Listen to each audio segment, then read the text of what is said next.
دیکھو نکاح میں ایک مسلمان مرد ایک مسلمان عورت کے ساتھ آئندہ ایک ساتھ مل کر زندگی گزارنے کا ایک معاہدہ کرتا ہے، ایگریمنٹ، اور وہ اس طریقے کے مطابق جو نبی کریم صلی اللہ تعالی علیہ وسلم نے بتلایا، عورت کی طرف سے اس کا جو والی ہوتا ہے، وکیل، وہ گویا دلہا کو یہ پیشکش کرتا ہے کہ میں نے اپنی بیٹی، اپنی بہن یا جو بھی جس کا بھی وہ وکیل بنا ہوا ہے، اس کو اتنے مہر کے بدلے میں آپ کے نکاح میں دیا۔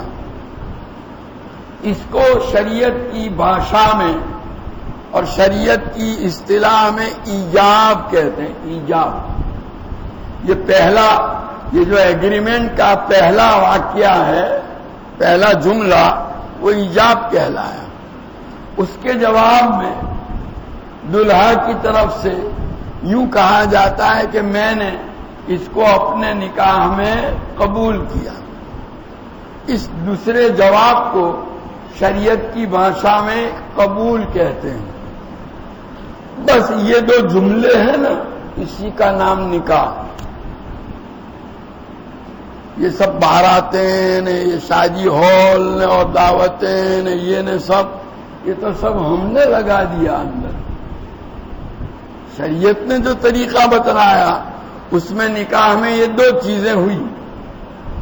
ایک تو لڑکی کی طرف سے اس کے والی کی طرف سے کہا جانے والا جملہ، سینٹنس، واقعہ، اور اس کے جواب میں دلہے کی طرف سے کہا جانے والا سینٹنس، واقعہ، جملہ۔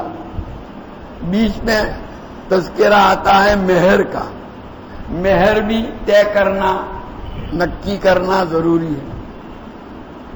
یہ جو خطبہ پڑھا جاتا ہے وہ سنت ہے، اور اس میں گواہ ہونے چاہیے، مسلمان مرد عاقل بالغ، دو یا ایک مرد اور دو مسلمان عورتیں۔ اتنا بڑا مجمع ہے، ہم طے کریں یہ گواہ، یہ جو اندر لکھا ہوا ہوتا ہے نا، وہ تو خالی قانونی کارروائی پوری کرنے کے لیے، ورنہ شریعت کی نظر میں تو یہ سب گواہی جو نکاح کی مجلس میں موجود ہیں۔ اب ان میں سے جس کا بھی چاہو نام رجسٹر میں لکھ لو گواہ کے طور پر، ہو گیا ہے نکاح۔ تو نکاح کا کتنا سادہ طریقہ ہے۔